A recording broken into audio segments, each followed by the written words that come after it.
9:30 نهاركم زين، نهاركم مبروك. حاضر معنا الآن سعادة سفير الولايات المتحدة الأمريكية بتونس جوي هود في حوار حصري. شكرا سعادة سفير. بونجور، ميرسي d'accepter notre invitation. صباح الخير وسيم، صباح الخير جميع المستمعي اكسبريس اف ام وبرنامج اكسبريسو. طريق السلامة للي ماشيين للخدمة، وخذ حظ سعيد تلاميذ اللي يعيدوا في الامتحانات، وحظ سعيد لأحباء التراجي الرياضي التونسي. نتمنى كل النجاح للتراجي في كأس العالم للأندية في الولايات المتحدة الأمريكية. Je ne vais pas vous faire souffrir encore plus avec mon arabe, mais سعيد بالتلامذة اللي عديوا في الامتحانات. صحيح نضم صوته بالتوفيق. quelques messages clés. Tout à fait. Mais Excellence, ce qui est intéressant jusqu'ici, on avait eu des interviews en anglais. Oui. Et j'ai demandé, parce qu'à chaque fois on perd un petit peu de temps avec la traduction, et donc je vous ai demandé que cette interview se fasse en français, et vous l'avez accepté. Voilà, ça nous fait gagner un petit peu de temps sur l'interview. Bonne chance. Nous tous. Merci beaucoup. Alors, une petite question générale. Les relations tuniso-américaines d'un point de vue économique, sur la partie économique aujourd'hui. Nous allons parler bien évidemment tout à l'heure de l'actualité. Hein. Je compte bien. Je me demandais, est-ce que je commence avec cette question ou s'il y a cette question. Vous voyez de quelle question je parle? De l'actualité internationale? Non. Parlons d'abord de l'économie et les relations économiques entre les États-Unis et la Tunisie, parce que c'est une très bonne nouvelle. En fait, c'est une relation très équilibrée, comme vous le savez peut-être, parce que nous parlons tout le temps du fait que les exportations tunisiennes vers les États-Unis sont toujours en hausse depuis une dizaine d'années. Imaginez, en moins d'une décennie, la Tunisie est passée de 8,3 millions de dollars d'excédent commercial avec les États-Unis. Aujourd'hui, vous êtes à 570 millions de dollars d'excédent commercial. C'est fabuleux pour la liquidité, pour les entrepreneurs aussi, les emplois. Imaginez combien d'emplois ça représente. C'est fabuleux. Et bien sûr, vous importez aussi des choses de haute qualité des États-Unis, mais c'est en votre faveur, cet excédent commercial. Aujourd'hui, les exportations tunisiennes continuent à augmenter vers les États-Unis. La dernière fois, je me rappelle du scoop, le chiffre que vous évoquez, qui depuis a été utilisé même dans des événements, etc. Qu'aujourd'hui, par rapport aux produits d'artisanat, les États-Unis sont le premier pays importateur d'artisanat du monde tunisien. Voilà, absolument. Du monde. Absolument. J'ai un nouveau scoop pour vous ce matin aussi. C'est que les exportations tunisiennes vers les États-Unis s'élèvent à peu près 980 millions de dinars, de dollars. 980 millions de dollars cette année. C'est-à-dire jusqu'au 30 novembre. Je pense qu'il y a de fortes possibilités que ça dépasse 1 milliard de dollars d'exportation. Je ne parle pas du chiffre global de nos échanges. C'est les exportations seulement. Des exportations tunisiennes vers les États-Unis. Vers les États-Unis. C'est très... Donc on va peut-être atteindre, c'est presque le 1 milliard de dollars. Je le dis maintenant, on va dépasser le milliard de dollars cette année. Cette année. Inch'Allah. Ça c'est une excellente nouvelle. Alors, ça c'est par rapport aux exportations qui sont hausse. Alors, aujourd'hui, on parle beaucoup du soutien américain à la Tunisie. Et là, je pose vraiment la question, c'est très important qu'on le comprenne et qu'on le sache. Est-ce que c'est une question de perception? Est-ce que c'est une réalité? Je vais vous le dire directement. On parle beaucoup de réduction ou de baisse ou de changement, en tout cas, dans la politique d'aide et de soutien et d'appui des États-Unis États-Unis à la Tunisie. Que répondez-vous à ça? Mais bien sûr, les relations évoluent entre hommes et femmes, entre parents et enfants, entre cousins, entre des amis, et bien sûr entre les États-Unis et la Tunisie. Je fais référence au programme d'aide économique. Voilà, parce que nous sommes des partenaires depuis 227 ans. Les relations économiques et le partenariat économique ne peut pas être la même chose qu'il était en 1797. Mais donc, ça évolue selon les besoins, selon les opportunités aussi. Et ce que nous voyons aujourd'hui, c'est qu'il y a des entrepreneurs tunisiens qui sont prêts, qui ont tout pour entrer sur le marché américain. Ils ont besoin juste d'un coup de pouce. Par exemple, des certificats pour atteindre les normes de ISO ou pour renouveler leur énergie renouvelable, pour pouvoir éviter la taxe sur le carbone en Europe ou ailleurs. Donc, c'est nous qui les aidons à atteindre ces petites astuces pour pouvoir maintenant exporter encore plus aux États-Unis. Mais parlons aussi du fait que nous avons travaillé très étroitement ensemble, les États-Unis et la Tunisie, pour créer la base nécessaire pour que l'économie soit fructueuse. On ne peut pas avoir une économie forte en croissance quand il y a l'instabilité. Et en travaillant ensemble, en investissant plus d'1 milliard de dollars en équipement, en avions, en formation, etc., les États-Unis et la Tunisie ont maîtrisé le problème de terrorisme dans ce pays et on a réussi ensemble à stabiliser le pays pour que l'économie puisse maintenant se développer. Très bien. Alors, j'essaie de prendre des notes parce que chaque mot est essentiel. Je croyais que vous suiviez les infos sur Instagram. Non, je ne suis pas en train d'écrire à mon épouse pour le déjeuner. Donc, j'ai noté bien évidemment l'essentiel de ce qui vient d'être dit parce que j'ai envie également d'interagir avec toutes les personnes qui nous suivent sur les réseaux sociaux. Alors, par rapport aux investissements, est-ce que aujourd'hui, par contre, on parle d'une hausse des investissements américains en Tunisie. Alors, si vous avez un chiffre pour ça, que répondez-vous à cela? J'ai des exemples. Je n'ai pas vraiment de chiffres nouveaux, mais j'ai quelques exemples qui peuvent éclairer les opportunités et les obstacles qui restent. Par exemple, vous avez la compagnie Vision, qui est classée Fortune 500 aux États-Unis. C'est une très grande compagnie qui fabrique des composants électroniques pour les voitures, ici en Tunisie. Ils ont décidé cette année de s'élargir, de faire une installation supplémentaire pour employer 400 employés tunisiens de plus. Et d'ici 2 ou 3 ans, ils ont envie de s'agrandir encore plus pour ajouter plus de 700 employés tunisiens. Pourquoi?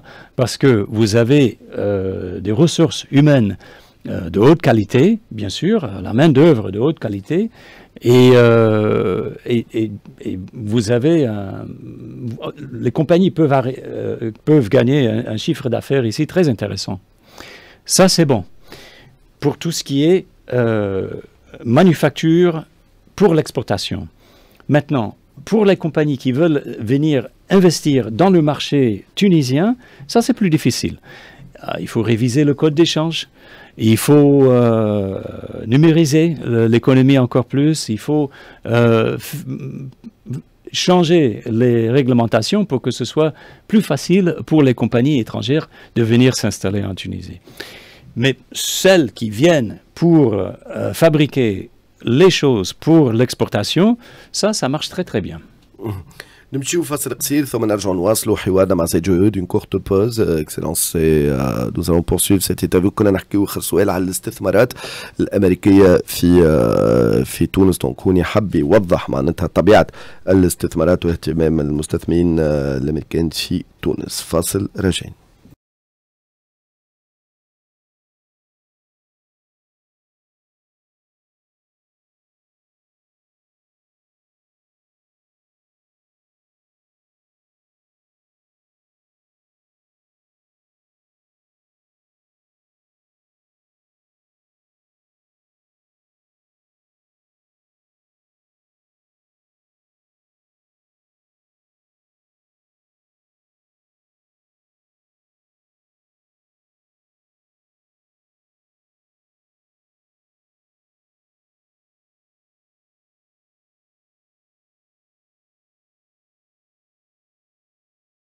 مواصلين في برنامجكم حتى للتسعة ونص. نهاركم زين، نهاركم مبروك. نواصلوا حوارنا مع سيد جو يهود سعادة سفير الولايات المتحدة الأمريكية بتونس. Donc bonjour. Rebonjour. Rebonjour, Excellence. Nous parlions des investissements américains en Tunisie. Vous avez bien voulu expliquer un petit peu comment ça se passe. Voilà, vous avez parlé d'entreprises américaines qui sont déjà installées ici, mais aujourd'hui, pour en avoir plus, voilà, vous avez dit qu'il y a certainement des choses à faire évoluer dans le cadre légal. Alors, pour parler économie, est-ce que justement le sujet sécurité et économie sont étroitement liés aujourd'hui? Absolument, nous le voyons partout dans le monde. Il n'y a aucun pays, je crois, qui soit déstabilisé au niveau de la sécurité, mais qui a une économie qui marche très très bien. Les choses vont de pair. Donc, je pense que c'est très important de continuer ce partenariat en sécurité entre les États-Unis et la Tunisie, qui est là depuis plus de 200 ans d'ailleurs, pour non seulement établir la sécurité, mais faire en sorte que la sécurité puisse rester à l'avenir. C'est-à-dire, on doit faire de l'entretien, comme pour la voiture. On doit tout le temps travailler, chercher de nouvelles formations, chercher de nouveaux programmes, les nouveaux équipements dont la Tunisie a besoin, par exemple. C'est pour cela que nous avons livré cette année 2 C-130, les avions de cargaison pour le militaire. Aussi des avions T6, les avions d'entraînement, et aussi les C-208, les avions de surveillance. Il faut continuer aussi avec des projets comme le projet de surveillance sur la frontière avec la Libye. Nous avons aidé la Tunisie à couvrir 2/3 de cette frontière avec un système très à point, très technique, pour pouvoir surveiller tout ce qui se passe du côté tunisien de la frontière. Maintenant, il reste le dernier tiers à finir et nous travaillons avec la Tunisie et les partenaires pour le faire. D'accord. Alors, justement sur ces aspects sécurité économie, donc vous avez très bien expliqué cette relation. Aujourd'hui, il y a ce soutien, vous l'avez expliqué, donc sécuritaire. Alors, pour rester maintenant, revenir sur le volet économique, il y a des relations commerciales qui se traduisent entre autres par une chambre de commerce et d'industrie assez active qu'est l'AmCham, qui vient de fêter ses 35 ans. Oui, donc, déjà.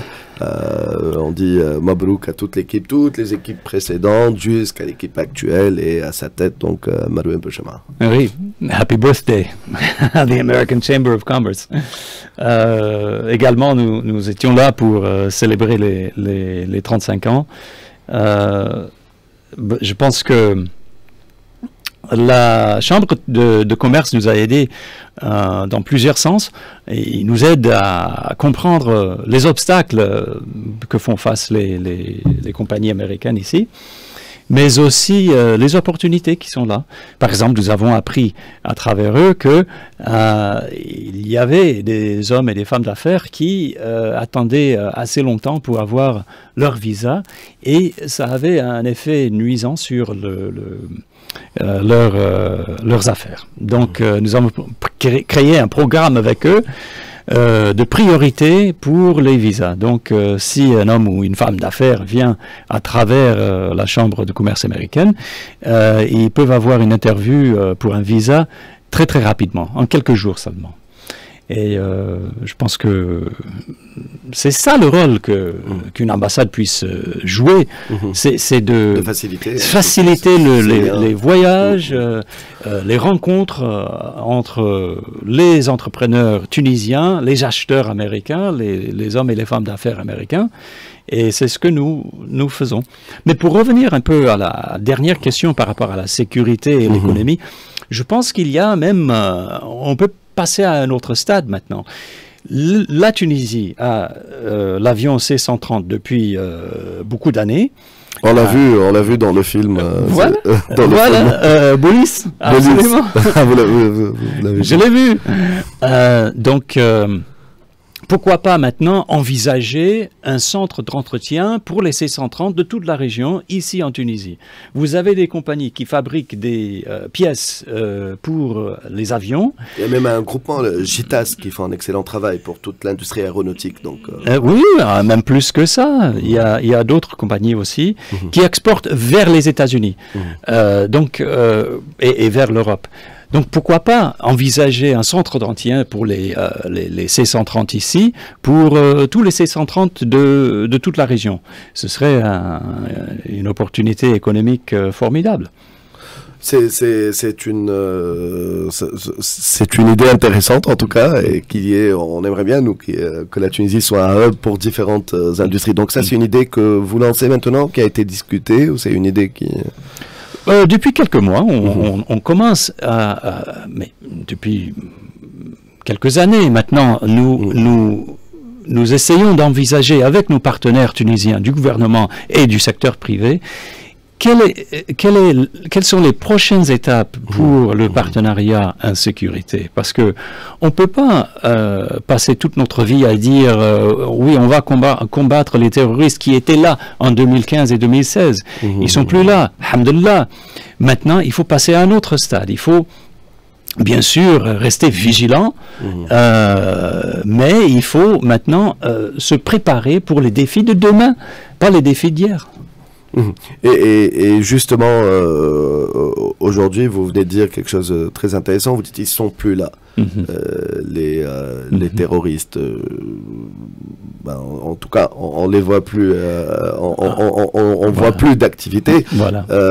Vous dites qu'ils sont plus là. C'est de l'information. C'est intéressant que vous dites ça. C'est-à-dire que les terroristes qui ont été tués sur le champ de bataille, les terroristes qui ont été mis en prison, ils sont plus là dans la société pour nous menacer. Ça ne veut pas dire qu'il n'y a pas de terroristes en herbe, ou des terroristes qui restent chez eux, qui... Ça, on le voit partout dans tous les pays. Qui projettent, voilà, justement, aux États-Unis, en Europe, en Afrique, partout.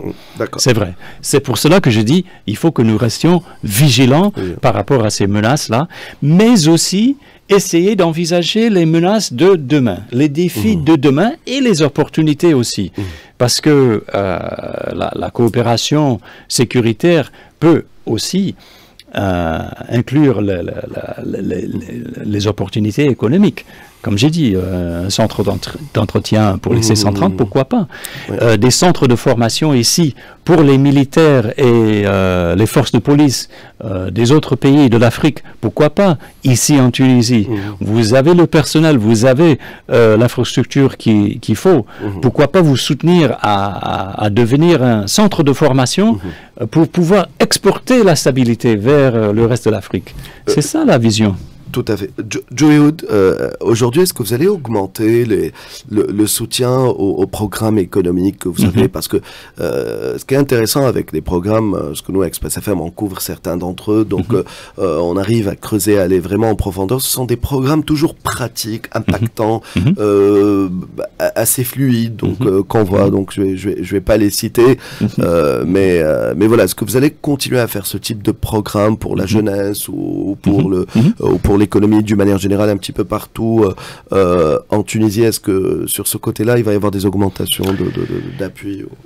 Comment ça? Bon, je ne peux pas parler de ce que le Congrès américain ou l'administration américaine fera en 2025 ou 2026. Je ne connais peut-être pas la particularité de comment ça se passe aux États-Unis. Voilà, chaque année est différente. Donc, chaque année, il faut que l'ambassade et le département d'État et l'USAID aillent vers le Congrès pour justifier ce que nous voulons dépenser. Donc vous faites partie, vous êtes un maillon, vous, Joey Hood et vos équipes, vous êtes un maillon de cette chaîne, c'est-à-dire vous défendez, voilà. Je suis votre porte-parole à Washington avec, bien sûr, l'ambassadrice Hanan Tadjouri. C'est toute une équipe. Parce que, bien sûr, un membre du Congrès, comme le membre de Parlement que vous avez eu ici tout à l'heure, on ne peut pas s'attendre à ce qu'ils soient des experts en relations tuniso-américaines. C'est à nous d'expliquer pourquoi nous voulons une certaine somme et ce que nous voulons faire avec. Et ce que j'ai constaté, c'est que tous les Américains qui viennent en visite en Tunisie, ils repartent convaincus de notre stratégie. Et cette stratégie, comme vous l'avez bien dit, vise des secteurs très précis, parce que nous travaillons étroitement avec les différents ministères, les différentes agences tunisiennes, pour effectivement voir là où sont les opportunités, les défis que le marché américain ou l'expertise américaine pourrait aider à surmonter. Tout à fait. Alors, il me reste plus beaucoup de temps. Il y avait quand même trois questions que je voulais poser. Okay. Je vais en poser rapidement. Trois assez rapidement. Par rapport au potentiel touristique de la Tunisie pour les Américains, je crois qu'il y a un vrai potentiel. Parce qu'à chaque fois qu'on entend parler ou qu'on voit des touristes américains qui viennent ici, ce sont des personnes très intéressées, surtout par Carthage, par cette histoire. Ils sont impressionnés de voir qu'il y a tout ça en Tunisie, alors que parfois, j'ai même vu dernièrement Semichev qui est parti à Harvard, où il essayait d'interpeller des étudiants américains avec des cartes postales de la Tunisie. Ils croyaient que c'était en Grèce ou à Rome, etc. Mais c'est intéressant qu'il y a un potentiel, je pense. Il y a un potentiel, mais il y a aussi une réalité qui est là. Cette année, il y a plus de 34 000 touristes américains qui ont visité la Tunisie. Ça représente déjà une augmentation de 10% par rapport à l'année dernière et de 43% par rapport à 2019, avant le Covid. Donc, je pense que c'est fabuleux. Il y a d'autres qui me diront « Ah oui, mais il y a d'autres pays qui envoient des centaines de milliers de touristes. » Bon, il faut se souvenir du fait que l'Amérique est très très loin par rapport aux autres. Et deuxièmement, donc c'est une opportunité parce que les Américains qui viennent jusqu'ici, ça veut dire qu'ils ont un peu d'argent. Et donc, ils passent en moyenne une dizaine de jours ici pour voir tout le pays. Pas seulement juste un site et puis repartir ou rester sur la plage à rien faire. Ce sont les touristes qui dépensent le plus dans ce pays. Avec les Algériens, bien sûr. Parce qu'eux, ils viennent avec toute la famille. Mais les Américains dépensent beaucoup sur le marché. Et nous investissons... Ça, c'est des chiffres à l'appui. Vous avez un chiffre, en tout cas, vous... pour les dépenses? Oui. Non, c'est juste de mon cerveau. Non, en fait, c'est une information anecdotale parce que là où je vais, partout, que ce soit à Nafta ou à Carthage ou à Sidi Bou Saïd, j'entends les marchands parler des touristes américains et ils disent la même chose. Ils dépensent le plus. Et alors, parlons dans l'autre sens. Alors, les Tunisiens qui vont aux États-Unis, vous avez évoqué la question des visas tout à l'heure. Il y a une question. Devinez quelle est la question autour des visas qui revient le plus depuis ce matin. Comment est-ce que je peux avoir une interview maintenant et pas au mois d'octobre 2025? Qui, selon vous, sont en train de poser cette question le plus? Vous avez fait un clin d'œil à eux. Voilà, les gens qui soutiennent les supporters de Espérance, bien sûr. Tout à fait. Voilà. Donc, voilà. Comment ça va se passer? On va rien faire. C'est parce que les dates ont été annoncées. Ça va être en juin. Ça va être à Philadelphia et ça va être à Nashville. Voilà, principalement. Donc, ils connaissent ça. Ils connaissent. Maintenant, ils ont tout. Maintenant, ils n'attendent plus que vous. Comment ça va se faire? Est-ce qu'il y a un special track pour eux? Pas pour les privilégiés, pour avoir un visa, mais est-ce qu'il y aura, pour faciliter un petit peu les démarches, après, il y aura des refus, des acceptations, mais est-ce qu'il y aura un track spécial pour que ces gens-là puissent s'organiser? Ils n'ont pas besoin de voie spéciale, en fait. Il y a encore le temps? Oui, et ils n'ont pas besoin d'établissements indépendants pour s'occuper de leurs papiers, tout ça. Non, ce sont des gens qui prennent de l'argent pour rien. Le Tunisien, n'importe quel Tunisien peut aller sur le site Internet de l'ambassade et puis commencer les démarches lui-même. Il n'a pas besoin de passer par une tierce partie. Donc, ça, c'est la première chose. Deuxième chose, bien sûr, il faut déposer la demande dès maintenant. Pourquoi attendre? Parce que plus on attend, plus peut-être on ne sera pas capable d'interviewer tout le monde à temps. Donc, les gens doivent agir maintenant. Et nous allons agir maintenant aussi. À faire toutes les interviews. Mais je pense que la meilleure chose, c'est que les gens aillent sur le site Internet de l'ambassade eux-mêmes. mais voilà. dès maintenant. Vous avez votre réponse. Dernière question, actualité dans la région oblige. Quelle est la position des États-Unis par rapport à ce qui se passe aujourd'hui en Syrie? Et on a vu la rencontre Trump-Macron avec président ukrainien. Quelle est la symbolique derrière cette rencontre? Bon, pour ce qui est du président élu, je dois vous renvoyer aux déclarations du président lui-même, parce que nous avons un seul président à la fois, donc je suis le porte-parole du président Biden pour l'instant. Revenez, invitez-moi dans 2 mois et on va parler de la politique du président Trump. Mais pour ce qui est de la politique du président Biden, il a dit que c'est un moment historique pour la Syrie qui offre au moins une opportunité au peuple syrien qui a longtemps souffert sous ce régime, de décider eux-mêmes et de construire eux-mêmes l'avenir de leur pays. Ce n'était pas le cas avant. Nous avons vu un tiers de la population syrienne était déplacée à l'étranger. Maintenant, les gens reviennent par milliers et nous allons faire ce que nous pouvons en engageant tous les groupes syriens de les aider à établir une transition loin du régime d'Assad vers une Syrie indépendante et souveraine. Même si le gouvernement syrien n'est pas d'accord avec nous, c'est pas grave. À moins qu'il soit indépendant et souverain et qu'il puisse prendre des décisions pour l'intérêt de son peuple. Merci beaucoup, Excellence, Joe Ehud, ambassadeur des États-Unis en Tunisie, d'avoir répondu à nos questions ce matin. عايشك. Merci beaucoup. يعطيكم صحة. عايشك. نمشيو مع بعض الأخبار، أخبار 8:30 ثم راجعين في برنامجكم إكسبريسو مع سفير تونسي سابق في سوريا وعديد الضيوف الآخرين راجعين وممكن زيارة.